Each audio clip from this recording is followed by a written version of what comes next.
हाग्रानि मैदेरा न' बां सिफायनानै सिलिंखार खालामदों। नखरनि सुबुंनि जिउआ खुनुरुखुम रैखा।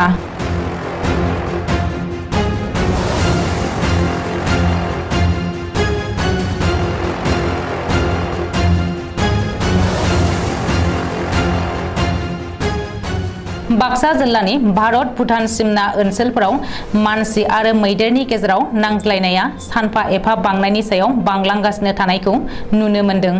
सानफ्रामबो हाग्रानि मैदेरनि उदखाराव मेगन मोदैजों बारहोनांगौ जादों सिमना ओनसोलाव रायजो जानाय सुबुंफोरा।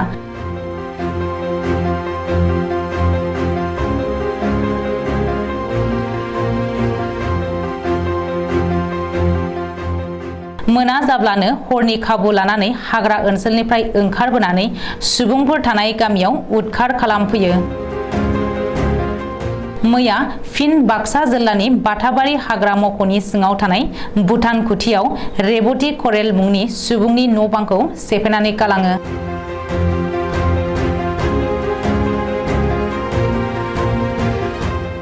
मैदेर फालो हानजानिफ्राय हारसिं आदार नागिरनानै गावबोनाय मासे मैदेरा फुंनि सोरांसि समनि 3 रिंगासोआव रेबती करेलनि गंसे न'खौ गाग्लोबनानै सिफायनायजों लोगोसे माइ माइरं जाजोबनानै सिलिंखार खालामो।